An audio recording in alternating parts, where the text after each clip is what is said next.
तो बच्चों, आज हम लोग NCERT class 8th science chapter number 5 coal and petroleum का इंट्रोडक्शन पढ़ेंगे। तो आपकी बुक में जब आप ये चैप्टर खोलेंगे तो फर्स्ट पेज पे ही आपको दो शब्द मिलेंगे, इनएग्जॉस्टिबल नेचुरल रिसोर्सेज और दूसरा है एग्जॉस्टिबल नेचुरल रिसोर्सेज। तो इन शब्दों को समझने के लिए सबसे पहले हम लोग रिसोर्स शब्द का मतलब समझेंगे। तो देखिए, रिसोर्स का सिंपल शब्दों में क्या मतलब हुआ? उपयोग के लिए उपलब्ध सामग्री अथवा संसाधन। तो रिसोर्स को हिंदी में संसाधन कहते हैं और संसाधन का मतलब हुआ उपयोग के लिए उपलब्ध सामग्री। ए सप्लाई ऑफ समथिंग या a piece of equipment etcetera that is available for somebody to use. ठीक है, तो जो भी हमारे लिए यूज़फुल चीज़ें हैं वो सब क्या कहलाएंगी? रिसोर्स कहलाएंगी। अब इसी को फिर से एक बार हम लोग देख लेते हैं कि आप लोग जनरली और भी किताबों में या अक्सर टीवी पे सुनते होंगे कि रिसोर्स दो टाइप के हैं, रिन्यूएबल एंड नॉन रिन्यूएबल। लेकिन क्लास 8th में हमें जो है एग्जॉस्टिबल और इनएग्जॉस्टिबल पढ़ना है। तो ये जो एग्जॉस्टिबल और इनएग्जॉस्टिबल हम लोग पढ़ेंगे, ये रिन्यूएबल और नॉन रिन्यूएबल से भी कोरिलेटेड हैं। तो आगे हम लोग देखेंगे कि इनका क्या रिलेशन है। तो सबसे पहले अब वापस आते हैं चैप्टर के फर्स्ट पेज पे, जहां एक शब्द हमें मिला था एग्जॉस्टिबल नेचुरल रिसोर्सेज। तो अब हमें मालूम है रिसोर्स क्या हो गया? ऐसी चीज़ें जो हमारे लिए यूज़फुल हैं।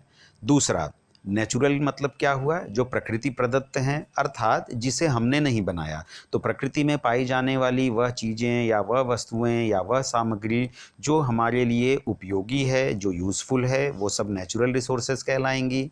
ठीक है, अब इसमें पहला प्रकार हो गया एग्जॉस्टिबल नेचुरल रिसोर्सेज। तो देखिए डेफिनेशन क्या है? एग्जॉस्टिबल रिसोर्सेज या एग्जॉस्टिबल सोर्सेज आर दो sources of energy which will deplete and exhaust after a few hundred years। तो देखिए यहाँ एक शब्द आया डिप्लीट। डिप्लीट का मतलब ख़त्म हो जाना। एग्जॉस्टिबल, एग्जॉस्ट का मतलब भी पूरी तरीके से, यानी कि यूज़ कर लेना, ख़त्म हो जाना। ठीक है, तो ये दोनों एक तरीके से एक ही चीज़ को रिप्रेजेंट करते हैं। तो ऐसे नेचुरल रिसोर्सेज जो हमारे उपयोग के कारण कुछ 100 वर्षों में ख़त्म हो जाएंगे, उसे जो है एग्जॉस्टिबल नेचुरल रिसोर्स कहेंगे। जैसे कि कोल, पेट्रोलियम, नेचुरल गैस एसेट्रा। तो हमारे चैप्टर का नाम ही है कोल एंड पेट्रोलियम। तो देखिए, कोल मतलब कोयला। तो हम लोग कोयले को अर्थ क्रस्ट में खुदाई करके कोयला निकालते हैं। तो ये जो कोयला है लगातार हम इसका यूज़ करते जा रहे हैं और ये माना जा रहा है कि सन 2050 तक ये कोयला जो है ख़त्म हो जाएगा। यानी कि अर्थ क्रस्ट में जितना भी कोयला हम लोग खुदाई करके निकाल रहे हैं, तो कोयले की खदानों में कोयला ख़त्म हो जाएगा। ठीक है, तो चूंकि अब ये एक ना एक दिन ख़त्म हो जाएगा, इसीलिए हम लोग इसे क्या कहेंगे? Exhaustible natural resources. एग्जॉस्टिबल यानी कि ये ख़त्म हो जाएगा, नेचुरल इसका मतलब इसे हमने नहीं बनाया, प्रकृति ने बनाया है। और रिसोर्स क्यों कहा हमने? क्योंकि कोयले से हम लोग एनर्जी प्राप्त करते हैं। ठीक उसी प्रकार से पेट्रोलियम। पेट्रोलियम का मतलब हुआ कच्चा तेल। तो ज़मीन के अंदर से या समुद्र की सतह में खुदाई करके हम लोग कच्चा तेल निकालते हैं, उसी को पेट्रोलियम कहा जाता है। इसका भी लगातार हम लोग दोहन कर रहे हैं और एक ना एक दिन ये भी ख़त्म हो जाएगा। तो इसीलिए ये भी क्या कहलाएगा? Exhaustible natural resources. ठीक है, दूसरा शब्द हमारा क्या है? Inexhaustible natural resources. तो इनएग्जॉस्टिबल नेचुरल रिसोर्सेज ये जो है, इसका एग्जाम्पल पहले देख लेते हैं, एयर, वाटर एंड सनलाइट।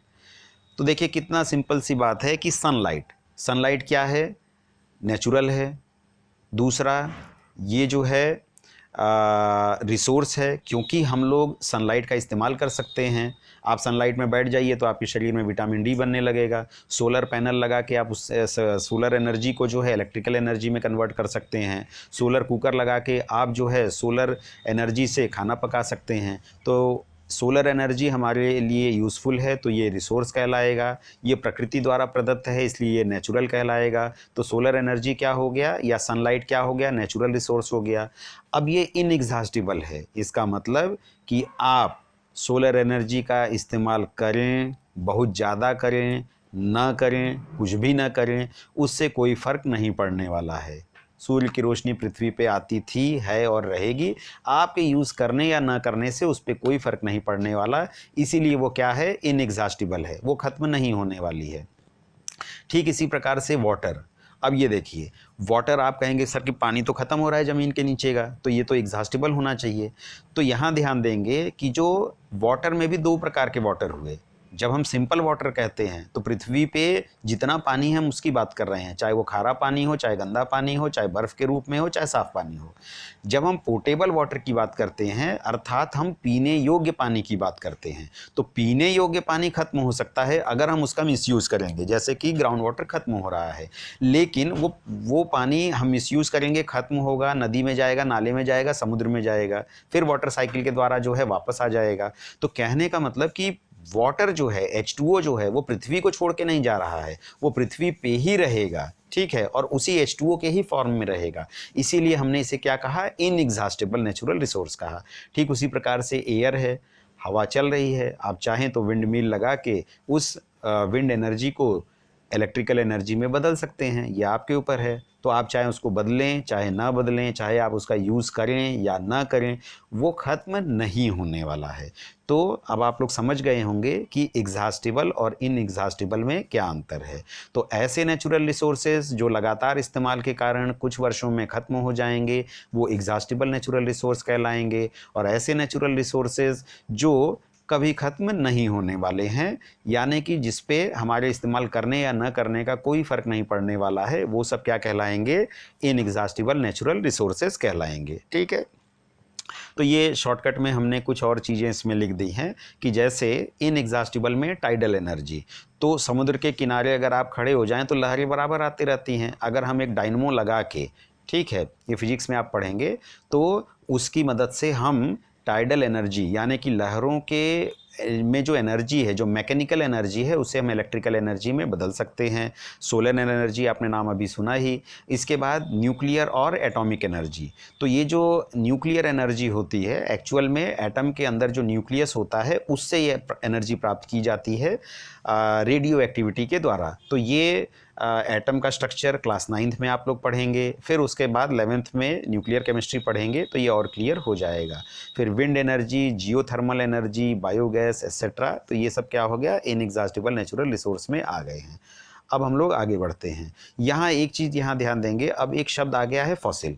तो देखिए बच्चों, जब आप लोग साइंस पढ़ें तो चूँकि कोरोना काल में उस तरीके की पढ़ाई नहीं हो पाती है जैसा फेस टू फेस होता है, लेकिन फिर भी हर समस्या के साथ एक समाधान भी होता है। आपके इसी टेक्स्ट बुक में आगे अगले पन्ने पे फॉसिल फ्यूल शब्द का इस्तेमाल किया गया है।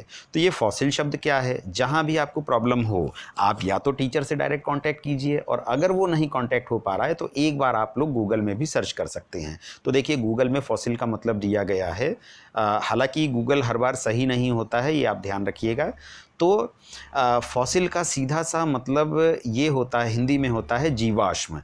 तो ऐसे जीवित लिविंग थिंग्स जो अब डेड हो चुके हैं, तो उनके जो डेड रिमेन्स हैं वो सब क्या कहलाएंगे, फॉसिल्स कहलाएंगे। आप लोग अक्सर सुनते होंगे कि किसी जगह खुदाई हुई तो कोई जानवर की हड्डी पाई गई, या जो डायनासोर इतने बड़े हुआ करते थे, ये हमें कैसे मालूम चला कि कहीं कहीं डायनासोर की बड़ी बड़ी हड्डियाँ पाई गई, या फिर वो हड्डियाँ धीरे धीरे जम के पत्थर के रूप में चेंज हो गई हैं, तो उसे हमने क्या कहा, फॉसिल कहा। तो जीवों के जो अंश हैं या dead remains of the livings are known as fossils. ठीक है, तो ये पहला शब्द हो गया फॉसिल्स यानी कि जीवाश्म। अब इसी के बाद एक और शब्द आया है फॉसिल फ्यूल। तो फॉसिल का मतलब तो जीवाश्म हो गया, ये हम लोग समझ गए। फ्यूल का मतलब क्या हुआ, ईंधन। और अगर थोड़ा सा इसको डीप में देखें तो फ्यूल मतलब ऐसे पदार्थ जिससे हम लोग एनर्जी डिराइव कर सकते हैं। एनर्जी बेसिकली किस रूप में होती है, हीट एंड लाइट। ठीक है, तो ऐसे पदार्थ जिससे हमें ऊर्जा प्राप्त हो सकती है वो फ्यूल कहलाएंगे। तो फॉसिल फ्यूल का मतलब क्या हुआ, ऐसे जीवाश्म जिनसे हम ईंधन के रूप में ऊर्जा प्राप्त कर सकते हैं, या ऐसे जीवाश्म जिसका प्रयोग हम ईंधन के रूप में कर सकते हैं। तो अब देखिए, कोयला, कोयला क्या है, ये फॉसिल्स है, ये जीवाश्म है। कैसे है ये हम लोग अभी आगे पढ़ेंगे। तो कोयला जो है ये डेड रिमेन्स ऑफ वेजिटेशन है। अब इस कोयले को जला के हम लोग एनर्जी प्राप्त करते हैं, तो कोयला फ्यूल भी हो गया। तो इस प्रकार से कोयला फॉसिल भी है, कोयला फ्यूल भी है, इसीलिए हम कोयले को क्या कहेंगे एक शब्द में, फॉसिल फ्यूल। और चूंकि हमने कोयले को फ्यूल कहा, यानी कि अब हम इससे ईंधन प्राप्त करेंगे, इसका मतलब कोयला हमारे लिए उपयोगी है, इसका मतलब कोयला क्या हो गया, रिसोर्स हो गया। तो कोयला किस प्रकार का रिसोर्स है, नेचुरल रिसोर्स है। क्यों? क्योंकि ये फॉसिल फ्यूल के जैसे हमारे काम में आता है। और ये दूसरा क्या चीज़ है, कोयला जो है एग्जॉस्टिबल नेचुरल रिसोर्स है, ये एक ना एक दिन खत्म हो जाएगा। अब इस चैप्टर में आगे हम लोग यही देखेंगे कि कोयला जो है ये एक ना एक दिन क्यों खत्म हो जाएगा, और दूसरी तरफ विंड एनर्जी या सोलर एनर्जी क्यों नहीं खत्म होगी। तो इसी का आंसर हम लोग आगे पढ़ेंगे कार्बोनाइजेशन टॉपिक के अंतर्गत। तो ठीक है बच्चों, अगले वीडियो में हम लोग जो है फिर कंटिन्यू करेंगे।